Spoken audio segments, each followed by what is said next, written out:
ونستغفره ونؤمن به ونتوكل عليه ونعوذ بالله من شرور أنفسنا ومن سيئات أعمالنا من يهده الله فلا مضل له ومن يضلله فلا هادي له وأشهد أن لا إله إلا الله وحده لا شريك له عبده ورسوله أما بعد فإن خير الكلام كتاب الله وخير الهدي هدي محمد صلى الله عليه وسلم وشر الأمور محدثاتها إن كل محدثة بدعة وكل بدعة ضلالة وكل ضلالة في النار. أعوذ بالله السميع العليم من الشيطان اللعين الرجيم من همزه ونفثه ونفخه. بسم الله الرحمن الرحيم. إنما يخشى الله من عباده العلماء. اللہ تبارک و تعالیٰ کے لیے بے حد حمد و ثنا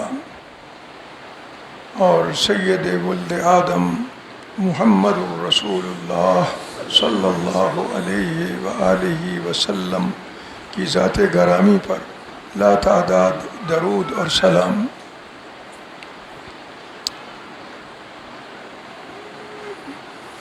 بہت عرصے بعد میں حاضر ہوا ہوں، لیکن یہ میرے ذہن میں نہیں تھا کہ میں جب حاضر ہوں گا تو یہاں یہ بڑی تبدیلی آ چکی ہوگی. وہ ہستی جس سے مجھے بھی اور آپ کو بھی بے حد محبت تھی وہ اللہ کے پاس روانہ ہو گئے ہوں گے. اللہ تبارک و تعالیٰ کے کام ہیں، اسی کے فیصلے ہیں اور اسی کے فیصلوں پہ راضی رہنا یہی ہمارا کام ہے، ہمارے ذمہ یہی ہے. دیکھیے یہ ایک چھوٹا سا قصبہ ہے جلال پور پیر والا، اور اب تو بہتر ہو گیا. بہت پسماندہ تھا، آمد و رفت کے ذرائع نہیں تھے، سڑکیں کچی وہ بھی سارا سال نہیں چلتی تھیں، بارشوں میں بند ہو جاتی تھیں، بجلی کا نام و نشان نہیں تھا، سہولتیں دوسری موجود نہیں تھیں. اس کے باوجود آپ حیران ہوں گے، اس پہ غور کریں آپ کہ اس کے باوجود یہاں کی جماعت کے بزرگوں کے اخلاص کی وجہ سے اور اللہ کے ساتھ تعلق کی وجہ سے اللہ نے اس چھوٹے سے قصبے کو اتنے بڑے ادارے کے لیے چن لیا. یہ اللہ کا احسان ہے. آپ بڑے بڑے شہر ارد گرد دیکھ لیں، اس طرح کا ادارہ پورے پاکستان میں چند ہی ہیں ادارے بڑے، اور ان میں الحمدللہ جلال پور پیر والا جیسے چھوٹے سے قصبے، چھوٹی سی جماعت، اور کوئی یہ امیر لوگوں کا بھی نہیں ہے سلسلہ. یہ جماعت جو ہے یہ درمیانے درجے کے لوگ ہیں، یہ غریب ہیں. اس جگہ کو اللہ نے منتخب فرما لیا اور اتنا بڑا ادارہ اللہ تبارک و تعالیٰ نے دیا. اور اللہ نے کہاں کہاں سے موتی چن کے یہاں بھیج دیے. میں سوچ رہا تھا راستے میں کہ حضرت مولانا محمد رفیق علیہ الرحمہ ان کے والدین کو یہاں آنا تھا. یہ تو سرکاری فیصلے تھے. یہاں انہیں گھر الاٹ ہوا، چھوٹا سا گھر جس میں سارے لوگ پورے بھی نہیں آتے تھے. لیکن اللہ نے ان کو بھیجا ہے تو اس سے پہلے اتنے انتظامات موجود تھے کہ اتنا خوبصورت ادارہ، اتنا خوبصورت پڑھانے والے لوگ، اتنے اچھے پڑھنے والے لوگ، ایسے علماء، ان کا مرکز پورے پاکستان کی لوگوں خصوصاً اہل علم اور اہل دین ان کی توجہ کا مرکز اللہ تبارک و تعالیٰ نے یہ انتظام کر رکھا تھا اپنے بندے کے لیے، اور یہاں ان کی تربیت ہونی تھی۔ میں سمجھتا ہوں کہ شاید کسی اور جگہ جاتے بھی صحیح، کوئی مدرسہ ہوتا بھی صحیح، تو جو تربیت یہاں ہوئی وہ کہیں اور ناممکن تھی۔ کتنے مدارس ہیں یار کہ جس کے علماء بیک وقت لمبی وقت تدریس بھی کرتے ہیں، ہزاروں کی تعداد میں شاگرد بھی پھیلے ہوئے ہیں دنیا میں، تصنیف و تالیف کا کام بھی کرتے ہیں، عربی میں شروع لکھتے ہیں، حدیث فتاوی نویسی بھی کرتے ہیں، لوگوں کی اصلاح کے لیے خطبات بھی دیتے ہیں، جماعت کے بھلے کے لیے سوچتے بھی ہیں۔ یہ جو دینی وہ جو اسکول ایک لڑکیوں کا بنایا، تو میرے ساتھ بات ہوئی تو کہنے لگے کہ بچیوں میں ہمارا کام ہی نہیں ہے، اور بڑا مشکل ہے، بہت پیسے لگیں گے اگر ہم لڑکیوں کا ایک مدرسہ دینی بنائیں تو، اور اس میں آئے گا بھی پتہ نہیں کون آئیں گے کون نہیں آئیں گے، کتنے لوگ آئیں گے۔ ہم اسکول بناتے ہیں اس میں سب لوگ اپنے بچیوں کو بھیجیں گے، اگر اچھا اسکول ہوگا تو دینی تربیت ساتھ ہو جایا کرے۔ یہ ساری سوچ کتنی خوبصورت سوچ ہے، یہ اللہ تبارک و تعالیٰ کا خاص انعام ہے۔ میں جہاں بھی جاتا ہوں، میں ابھی انگلینڈ سے آیا ہوں چند دن پہلے، تو وہاں بھی نہ صرف یہ کہ اس مدرسے کو جانتے ہیں لوگ، والد صاحب کے شاگرد موجود ہیں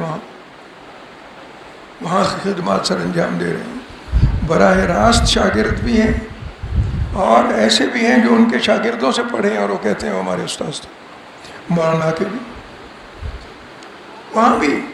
اور جس طرح یہاں کی جماعت نے صدمہ محسوس کیا، اسی طرح انگلینڈ کی پوری جماعت اہل حدیث نے اتنا ہی صدمہ محسوس کیا، اور اسی طرح سے جنازے ادا ہوئے، وہ سب کچھ ہوا۔ یہ اللہ کا کرم ہے، یہ اللہ کا خاص احسان ہے۔ اور اس میں بنیاد کیا ہے؟ وہ لوگ کہ جنہوں نے اس طرح کے مدرسے اور ادارے کے بارے میں سوچا تھا، ان کا اخلاص ہے، اور پھر جن لوگوں نے یہاں آ کے اس ادارے کو چلایا ان کا اخلاص ہے اور ان کی للہیت اور ان کا اللہ سے تعلق ہے۔ یہ اصل سبب جس کی وجہ سے یہ صورت ہے الحمدللہ۔ اور سعودی عرب میرا آنا جانا رہتا، وہاں بھی موجود ہیں لوگ جو ان سے پڑھے ہوئے، والد صاحب کے شاگرد بھی ہیں۔ مجھے تو وہ دن بھی نہیں بھولتا کہ میں گیا وہاں تو دارالحدیث الخیریہ مکہ کا سب سے خوبصورت دینی ادارہ ہے، دو ہیں، ایک دارالحدیث سہولتیہ ہے وہ احناف کا ہے، اور ایک دارالحدیث خیریہ ہے وہ بہت بڑا ادارہ ہے اور وہ جماعت اہل حدیث کا ہے۔ تو میں گیا تو وہاں کے جو پرنسپل تھے شیخ علی عامر اقلان، بنیادی طور پہ یمنی تھے اور شیخ ابن باز کے شاگرد تھے، تو ان سے جب ملاقات ہوئی تو پہلا مطالبہ یہ تھا کہ دیکھیں میں مولانا عبدالحق ہاشمی کا شاگرد ہوں، انہی کی وجہ سے بنا تھا وہ مدرسہ۔ مولانا عبدالحق جو والد گرامی کے استاذ تھے احمد و شرکیہ والے، انہی کی وجہ سے وہ مدرسہ بنا، اور وہ بڑی خوبصورت کہانی ہے۔ آپ دیکھیں اہل علم کو اللہ کیسے برکتیں دیتا ہے۔ تقسیم سے پہلے گئے وہاں، لوگ جانتے تھے، ان سے کہا گیا کہ جناب درس دیں، انہوں نے درس تو اپنی زبان میں دیا، اس وقت اجازت تھی، لیکن جو احادیث پڑھی جس طرح سے تو یہ سارے سن رہے تھے، شیخ ابن باز اور شیخ سبیل وغیرہ وغیرہ یہ سب سن رہے تھے، تو یہ حیران ہوئے کہ یہ احادیث جو ہیں اتنا اس طرح سے کثرت سے اور ایسی احادیث اور ان کے پورے حوالے کہ جو عام طور پہ علماء کو مستحضر نہیں ہوتی، ان کے ذہن میں نہیں ہوتی، تو انہوں نے کہا کہ اچھا آپ عربی میں بھی دے سکتے ہیں درس۔ انہوں نے عربی میں درس دیا اور وہ سارے شاگرد بن گئے، ان سے باقاعدہ حدیث کی سندیں لی۔ یہ علم کی بات ہے۔ تو وہاں بھی موجود ہے. تو علی عامر اخلان کہنے لگے کہ جی میں شاگرد ہوں مولانا عبدالحق کا، اب میری زندگی کی ایک خواہش ہے اور وہ یہ ہے تم میری مدد کرو، اور وہ یہ ہے کہ اپنے والد گرامی کو منا لو کہ اب شیخ عبدالحق کی مسند پہ وہ تشریف لے آئیں. یہ خوبصورت بین الاقوامی مدرسہ جہاں ساری دنیا کے طالب علم پڑھنے آتے ہیں وہ ان سے استفادہ کر سکیں. یہ علم کی برکت ہے. اور آپ کو بتاؤں، آپ کی جو علماء کے ساتھ وابستگی ہے اور آپ کی جو محبت ہے، یہ کوئی چھوٹی پیشکش نہیں تھی. والد صاحب وہاں چلے جاتے، ساری زندگی کا آخری حصہ وہاں گزارتے، پوری دنیا کے لوگ ان سے استفادہ کرتے، حدیث پڑھتے. ٹھیک ہے نا؟ وہ بڑے شدید خواہش مند تھے. لیکن اس مدرسے اور آپ لوگوں کی محبت تھی کہ والد صاحب نے کہا نہیں، میں اب یہ جگہ چھوڑ کے نہیں جاؤں گا، نہ اس مدرسے کو چھوڑ کے جاؤں گا، نہ ان دوستوں کو چھوڑ کے جاؤں گا، نہ ان شاگردوں کو چھوڑ کے جاؤں گا. یہ محبتیں ہیں اور اللہ کے لیے ہیں. اور اللہ کے لیے جو محبت ہوتی ہے اس سے بڑا کوئی سرمایہ نہیں. تو یہ اس ادارے کی برکتیں ہیں جو دور تک پھیلی ہوئی. میں آپ سے جو بات 2-3 کرنا چاہتا ہوں، 2-3 باتیں، اور وہ یہ کہ یہ علماء جو ہے نا، ان کی وجہ سے دین کا چرچا ہے. اب 2-3 کام ہیں جو میں چاہتا ہوں آپ ان علماء سے محبت کی وجہ سے کریں. پہلا کام یہ ہے کہ اس ادارے کو ایسی شکل دے دیں کہ جس میں جدید تعلیم بھی ہو اور دینی علم بھی پڑھایا جائے. یہ اسی ادارے کی برکت سے شروع ہوا ہے. واربرٹن میں حافظ عبدالعظیم صاحب نے جو ادارہ بنایا ہے، آپ حیران ہوں گے کہ اس میں 8 سال میں پورا درس نظامی اور BA ساتھ ساتھ، اور BA میں تھوڑی تھوڑی کلاسیں، اب کلاسیں بڑھ جائیں گی، ان کی عمارت بڑھ رہی ہے، بڑی تعمیر ہو رہی ہے، تو چھوٹی چھوٹی کلاسیں ہیں، 8-8 10-10 لڑکے. تو ان چھوٹی چھوٹی کلاسوں نے BA تک جو امتحان دیے ہیں ان میں اتنے اچھے نتائج لیے ہیں درس نظامی کے ساتھ. BA تک علماء، اور علماء جو چلانے والے ہیں یہیں کے پڑھے ہوئے ہیں زیادہ تر. شیخ الحدیث مولانا عمر فاروق سعیدی یہیں کے پڑھے ہوئے ہیں. وہاں کے ڈائریکٹر جو ہیں شیخ ندیم صاحب یہیں کے پڑھے ہوئے ہیں، بعد میں سعودی عرب میں پڑھے، اور ان کو یاد ہے یہ کہ میں کہاں پڑھا. تو انہوں نے، جو یہ لڑکے ہیں، انہوں نے BA تک، یہ 8-10 سال کی بات ہے، ان 8-10 سالوں میں 125 کے قریب یونیورسٹیوں کے اور حکومت کے وظائف ون کیے، اسکالرشپس لی، اور ایسے ہی نتائج ہیں کہ ان میں BA میں انگریزی میں اتنے نمبر لیے ہیں کہ کئی لڑکے ہیں، 10-11 لڑکے ہیں جن کو یونیورسٹیاں کہتی ہیں کہ MA انگلش میں ہمارے پاس داخل ہو جاؤ اور MA انگلش کر لو. یہ دینی تعلیم کے ساتھ ساتھ ہے، اور یہ برکت میں بتاتا ہوں کہاں سے شروع ہوتا ہے. اور اسی طرح سے وہ جو وفاق کا امتحان دیتے ہیں دینی، اس کا نصاب کا، تو اس میں بھی پہلی پوزیشنیں ہوتی ہیں، ان کی پہلی پوزیشنیں اس میں بھی ہوتی ہیں. دونوں میں خوبصورت طریقہ کیسے ہوا؟ حضرت مولانا محمد رفیق اثری علیہ الرحمہ، انہوں نے والد گرامی کے بارے میں ایک کتاب لکھی، شیخ الحدیث مولانا سلطان محمود جلال پوری، جو آپ نے دیکھی ہے، پڑھی ہے، کئی دفعہ چھپ چکی ہے. اس کے مجھے کہا کہ اس کا جو ابتدائی چیپٹر ہے وہ تم لکھو. میں نے لکھا، اور میں نے اس میں تفصیل سے لکھا کہ والد صاحب نے میری تعلیم کا انتظام کیا کیا تھا. میں نے بتایا کہ میں اسکول جاتا تھا، میرے ساتھ کچھ مجھے چھوڑنے جاتا تھا تاکہ یہ ادھر ادھر کھیلے نہیں، اور جب میں آتا تھا تو مجھے کوئی لے کے آتا تھا تاکہ یہ دوستیاں نہ لگائے لڑکوں کے ساتھ اور وقت ضائع نہ کرے. یہاں آ کے اسکول کا کام کرنا، آرام کرنا، اور اس کے بعد میرے سبق شروع ہو جاتے تھے. جب میں نے میٹرک کیا تو میں نسائی شریف ختم کر چکا تھا. اب اندازہ لگائیں یہ جو تجربہ والد صاحب نے کیا، یہ میں نے پوری تفصیل لکھی. حافظ عبدالعظیم صاحب نے پڑھنے کے بعد کہا کہ جی کمال ہے، ہمیں تو یہ اس طرف دھیان ہی نہیں تھا. اب آپ کا یہ تجربہ دیکھ کے اب میں بھی یہی کام شروع کر رہا ہوں جو جلال پور میں والد مولانا سلطان محمود نے آپ کے ساتھ کیا، اور اب یہی ہو گیا. اور اب وہاں انگلستان سے سفارشیں آتی ہیں کہ ہمارے بچے داخل کر لو. کیوں؟ کہ وہ عالم بھی بن جائیں گے اور جدید علوم سے بھی بہرور ہوں گے. پی ایچ ڈی کر رہے ہیں بعض لوگ. اور اگر یہ لوگ اسلامیات اور عربی میں پی ایچ ڈی کر کے پڑھائیں گے کالجوں یونیورسٹیوں میں، تو دیکھیں وہاں کیا فرق پڑتا ہے، وہاں نتیجے کیا ہوں گے. حضرت مولانا حافظ عبداللہ بہاولپوری رحمۃ اللہ علیہ نے یہ تجربہ بہاولپور میں کیا. دیکھیے جماعت بن گئی، کئی مدرسے بن گئے، اور وہاں تو بہت لوگ تیار ہو رہے ہیں. اور یہ اسی مدرسے کی برکت ہے، اور یہاں کے اساتذہ کا فیض ہے، اور یہاں کے اساتذہ کی سوچ ہے دور تک کی کہ دونوں ضروری ہیں. اور میرے لیے باقاعدہ میں نے مڈل میں اتنے نمبر لیے کہ میرے ایک استاذ تھے سائنس کے، وہ والد صاحب کے پاس آئے اور کہنے لگے کہ جی یہ بنا بنایا ڈاکٹر ہے، یہ داخل ہو جائے گا.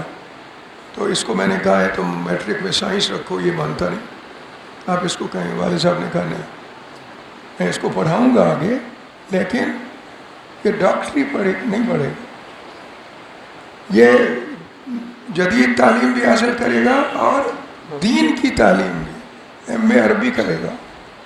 تو میرے لیے مضمون کیا تھے؟ جغرافیہ اور اکنامکس اور عربی. نتیجہ کیا نکلا؟ یہ ان کی گائیڈنس تھی، ان کی سوچ تھی. اللہ کا شکر ہے، میں ڈاکٹر بنتا تو پتہ نہیں کتنے لوگ مجھے جانتے ہوتے. اور اب اللہ کا لاکھ شکر ہے کہ دین سے وابستگی کی وجہ سے اللہ نے مجھے یہ بھی کام مجھ سے لیا کہ میں نے مسلم شریف کی ایک مکمل شرح لکھ دی، جو دارالسلام نے ترجمہ چھاپ دیا اور شرح چھپنے والی ہے اور کئی زبانوں میں چھپے.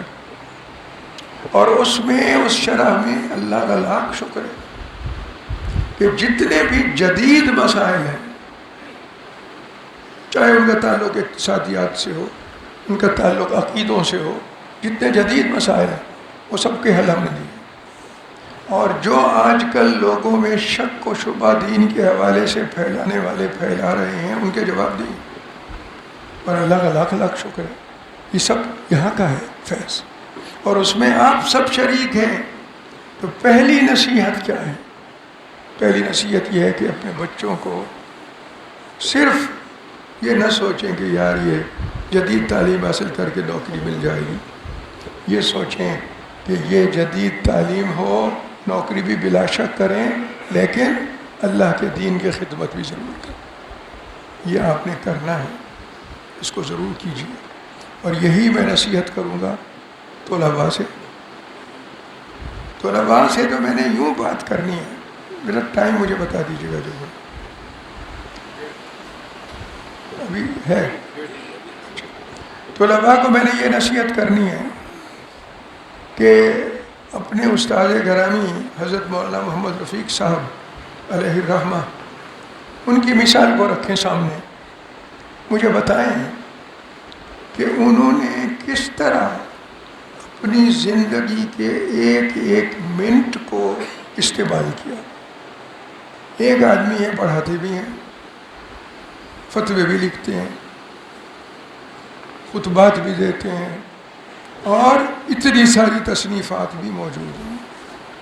تو یہ ہر وقت ہر لمحہ جو ہے اس کا استعمال کیا ہے. تو میں نوجوانوں سے یہی کہوں گا کہ بیٹا اگر آپ نے یہ سیکھ لیا مولانا سے تو آپ کو دنیا کا بہترین خزانہ، زندگی میں بہترین نعمت مل گئی. کہ وقت ضائع نہ کریں، ہر لمحے کو صحیح جگہ استعمال کریں، علم کے لیے کریں اور اللہ کے دین کی خدمت کے لیے استعمال کریں. یہ خاص بات ہے. دوسری بات، یہ دو باتیں ہو گئیں طالب علموں کو اور علماء کی جماعت کو. تیسری بات میں نے یہ کہنی ہے کہ دیکھیے، آپ مولانا کی زندگی کے اس پہلو کو لیں کہ ان کا اللہ کے ساتھ تعلق کیسا تھا. مستجاب الدعوات وہ تھے. جو وقت بچتا تھا تدریس سے اور دوسرے کاموں سے وہ اللہ کے دین کی خدمت کے لیے لگاتے تھے. تو آپ سب حضرات سے بھی گزارش ہے کہ جب آپ کاروبار کر رہے ہوں، جاب کر رہے ہوں، کام کر رہے ہوں، اس وقت جب کسی سے گفتگو ہو رہی ہو تو ٹھیک ہے، اور نہیں ہو رہی تو آپ کی زبان اللہ کے ذکر سے تر ہونی چاہیے. اللہ کا کوئی ٹائم آپ کا ضائع نہ ہو. اللہ کے ذکر سے ہر وقت اس کا ذکر ہوتا رہے. یہ وہ خزانے ہیں کہ جن کا مقابلہ کوئی دنیا کا بڑے سے بڑا خزانہ بھی نہیں کر سکتا. یہ بھی آپ کریں، وقت کو صحیح استعمال کریں اور اللہ کا ذکر ہے مستقل طور پہ اس کو اپنی عادت بنائیں. اور اس ذکر میں ان علماء کو جن سے فیض پایا ہے سب نے، ہم نے، ان کے لیے دعا کو نہ بھولیں، ان کے لیے دعاؤں کو نہ بھولیں. اس لیے کہ یہ تو ضمانت ہے اللہ کی، اس کا وعدہ ہے کہ جو اللہ کے ساتھ، اللہ کی وجہ سے کسی کے ساتھ محبت کرتا ہے. پہلی بات تو یہ ہے کہ اللہ کی وجہ سے کسی سے محبت کی ہے، اگر اس کے دین کی وجہ سے دنیاوی فائدے نہیں ہیں. پہلی بات تو یہی ہے کہ یہی کافی ہے اس کو جنت کا پروانہ ملنے کے لیے. اور دوسری بات کہ اللہ نے فرمایا، رسول اللہ صلی اللہ علیہ وسلم نے اللہ کا یہ وعدہ پہنچایا آپ سب تک کہ اللہ کے نیک بندے کے لیے آپ دعا کریں گے تو اللہ اتنا خوش ہوتا ہے کہ وہ کہتا ہے اس کو بھی دوں گا اور وہی تمہیں بھی دوں گا، وہی تمہیں بھی ملے گا. اس سے بڑی ضمانت کون سی ہے؟ اس لیے ان کو اپنی دعاؤں میں یاد رکھیں. جب آپ نماز پڑھ رہے ہیں اور کہتے ہیں الحمدللہ رب العالمین، اللہ کی ہے ساری تعریف اور شکر جو عالمین کا پالنے والا ہے، رب پالنے والا. عالمین چھوٹی سی بات ہے، ذرا اس کو توجہ سے سنیے. عالم کی جمع ہے. عالم کے حوالے سے آپ دیکھتے ہیں یہ عالم جنات سے تعلق رکھتا ہے شیطان. انسان جو ہے یہ عالم انسانیت سے تعلق رکھتے ہیں. یہ آبی مخلوق ہے تو یہ ایک اور عالم ہے. یہ جنگل کے جانور ہیں تو یہ ایک عالم ہے. یہ تو ہے ہی سب کا پالنے والا. لیکن اب سائنس نے آ کے ہمیں یہ بتایا کہ ایک انسان کا جسم جو ہے نا، وہ جن چھوٹے چھوٹے ذروں سے، سیل کہتے ہیں انگریزی میں اس کو، جن چھوٹے چھوٹے ذروں سے بنا ہے، ان سب کو پرورش کی ضرورت ہوتی ہے. الحمدللہ رب العالمین جب آپ کہیں تو آپ کو یہ حمد ادا کریں کہ اے اللہ ساری دنیا اور میں بھی میرے جسم کے ایک ایک ذرے کو تو پال رہا ہے، تو پال رہا. کتنا بڑا حمد ہوگا. اور الرحمن الرحیم، بے حد وسیع ہے تیری رحمت، سب کے لیے ہے. یہاں چھوٹی سی ایک بات، لوگ کہتے ہیں کہ جی اللہ بہت رحیم ہے، وہ تو 11 ماؤں کے برابر رحمت ہے اس میں. غلط بات ہے. آپ نے اللہ کی شان ہی نہیں پہچانی. صحیح حدیث سنا رہا ہوں، مسلم میں ہے کہ رسول اللہ صلی اللہ علیہ وسلم نے فرمایا کہ پوری کائنات میں، صرف دنیا میں نہیں، پوری کائنات میں جتنی مخلوق ہے، اللہ کے سوا سارے مخلوق ہیں، جن ہوں، فرشتے ہوں، کوئی بھی ہوں، کسی بھی زمین پہ ہوں یا کسی اور سیارے پہ ہوں، کہاں بھی ہوں، فرمایا کہ پوری کائنات میں جو رحمت موجود ہے، ماؤں کو اپنے بیٹوں سے ہے، والدین کو اپنی اولاد سے ہے، بہن بھائیوں میں ہے، میاں بیوی میں ہے، کسی ویسے ہی کسی کی اچھائی دیکھ کے انسان رحم دل ہوتا ہے۔ پوری کائنات میں جتنی رحمت موجود ہے، پوری ساری مخلوق قیامت تک کے لیے جتنی رحمت موجود ہے، وہ اللہ تبارک و تعالیٰ نے اپنی رحمت میں سے 100 میں سے ایک حصہ ہے جو بانٹ دیا ہے۔ 100 میں سے ایک حصہ سب نے بانٹا ہے قیامت تک کے۔ آپ دیکھیے، جب آپ کہتے ہیں الرحمن، تو یہ 11 مائیں یا 100 مائیں یا یہ کیا چیز ہوئی؟ یہ تو ساری مائیں مل جائیں کائنات کی، اور سارے کائنات کی مخلوق مل جائے، اور ان کی ساری جب سے تخلیق ہوئی ہے اور جب تک چلے گی، اس وقت تک کی ساری رحمت اس کی رحمت کا 100واں حصہ صرف، اور قیامت کے دن وہ واپس لے لے گا۔ یہ بھی یاد رکھیے، قیامت کے دن وہ ساری وہ رحمت واپس لے لے گا، اور کیا ہو رہا ہوگا؟ نفسی نفسی میں بچ جاؤں، اسی طرح سے میری جان بچ جائے اللہ مجھے۔ تو جب آپ کہیں الرحمن الرحیم، اور رحیم، رحمان تو ہے کہ سب کے لیے، اور اتنا زیادہ وسعت ہے رحمت، اور رحیم جس کو جس طرح کی رحمت چاہیے وہی دینے والا، وہ رحیم ہوتا ہے۔ جس کو جس طرح کی، ہمیشہ رحم کرنے والا، ہر حال میں رحم کرنے، جس کو جس، تو آپ کے جسم کے ایک ایک ذرے کو جو جو رحمت چاہیے وہ دیتا ہے۔ ہمیں تو پتہ ہی نہیں ہوتا، ہمیں تو شعور ہی نہیں ہوتا کہ کیا کیا رحمتیں ہو رہی۔ ہم تو اس کی رحمتوں کا بہت تھوڑا سا حصہ ہے جس کا شعور رکھتے ہیں، ورنہ تو رحمت تو مستقل ہو رہی ہے اس کو۔ تو جب آپ کہیں الرحمن الرحیم، تو اس وقت یہ ہونا چاہیے ذہن میں، یہ ہونا چاہیے کہ اے اللہ، ہم سب کے اور جن سے ہمیں محبت ہے ان کے وجود کے ایک ایک ذرے پہ رحمت فرما، ان کے وجود کے ایک ایک ذرے کو اپنی رحمت سے نواز دے۔ یہ دعائیں مانگیں اپنے لیے بھی، اور وہ ان لوگوں کے لیے بھی جن سے آپ کو اللہ کی وجہ سے محبت ہے۔ یہ ساری چند باتیں میں نے اس لیے عرض کی ہیں کہ آپ کی دعائیں محض لفظ پڑھنے تک نہ رہیں، دل کے اندر سے نکلیں، پتہ ہو کہ میں کیا مانگ رہا ہوں، اور اس دعا کی لذت کیا ہوگی جس میں آپ کو یہ پتہ ہوگا کہ میں جب الرحمن الرحیم کہہ رہا ہوں تو اس وقت میں ساری کائنات اور اپنی اور اپنے بچوں کے وجود کے ایک ایک ذرے کے لیے مانگ رہا ہوں کہ ان کو رحمت۔ کتنا خوبصورت بات ہے۔ تو یہ دعاؤں کا یہ طریقہ اختیار کر، اللہ تبارک و تعالی ہم سب کو اس بات کی توفیق عطا فرمائے کہ جس ہستی سے محبت تھی اور وہ ہم سے جدا ہو گئے، ان کے جانے کے بعد ان کی محبت کے طفیل ہمیں یہ سارے آداب آ جائیں، یہ ساری چیزیں آ جائیں، ساری ہماری عادات اس طرح کی ہو جائیں، ہماری زندگی میں اس طرح کی تبدیلیاں آ جائیں، ہماری دعائیں سچی دعائیں بن جائیں، ہماری عبادتیں سچی عبادتیں بن جائیں، ہماری سوچ سب کے لیے خیر خواہی کی سوچ ہونی چاہیے، فائدے کی ہونی چاہیے۔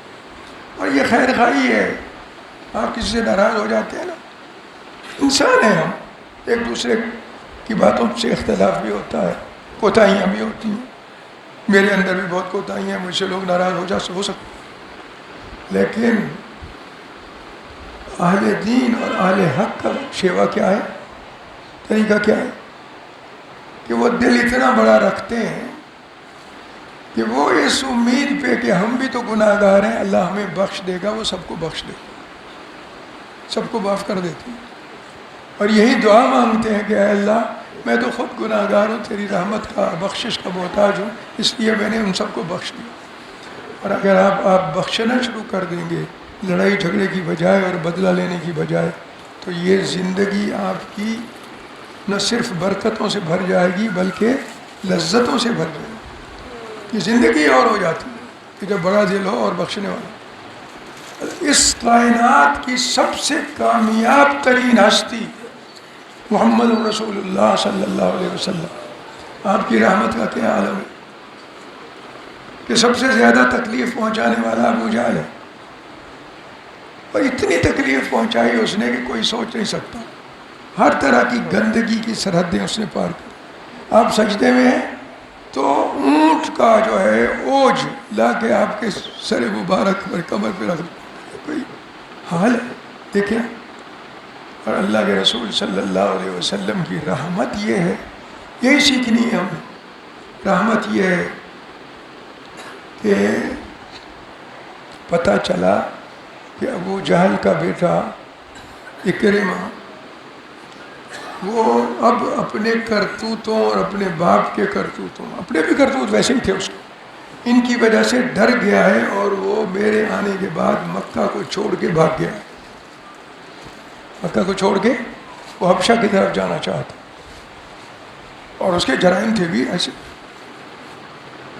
تو وہاں ابن عمیر آئے اور کہا یا رسول اللہ، یہ اگر اس کو ہم نے جانے دیا، بحیرہ کلزم عبور کر لیا اور افریقہ پہنچ گیا تو جہنم میں گیا، وہاں تو اسلام نہیں ہے، اسلام قبول نہیں کرے گا تو جہنم ہی. کرتوت بھی ایسے، کام بھی ایسے ہے، خاندان بھی ایسا، جہنم میں چلا جائے. یا رسول اللہ کوئی طریقہ ہو سکتا ہے؟ فرمایا ہاں جاؤ اور میرا پیغام دے دو اس کو کہ ابو جہل کے بیٹے محمد صلی اللہ علیہ وسلم اب بھی تیرے منتظر ہیں، آ جا تاکہ تو جہنم سے بچ جائے، تاکہ تو سزاؤں سے بچ جائے.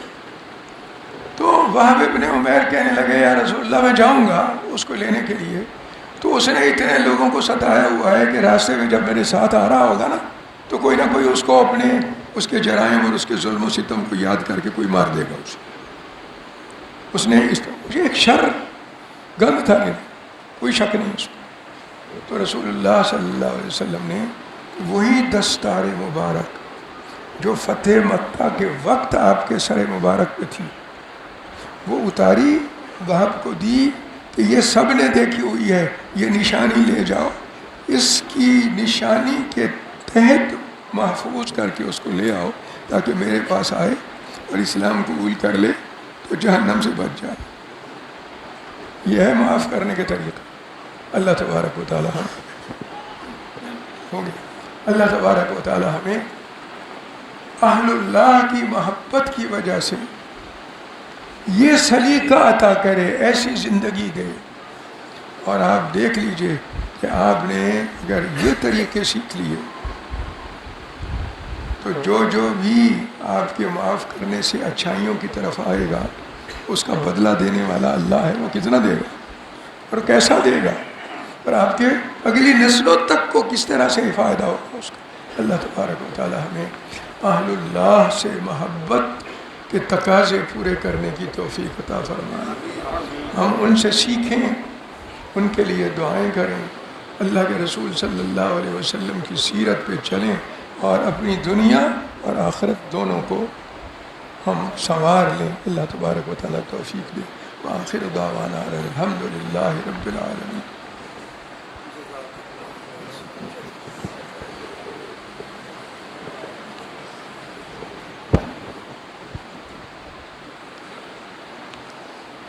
نحمده ونستعینه ونستغفره ونؤمن به ونتوکل علیہ ونعوذ باللہ من شرور انفسنا ومن سیئات اعمالنا من يهده الله فلا مضل له ومن يضلله فلا هادي له واشهد ان لا اله الا الله وحده لا شريك له واشهد ان محمدا عبده ورسوله.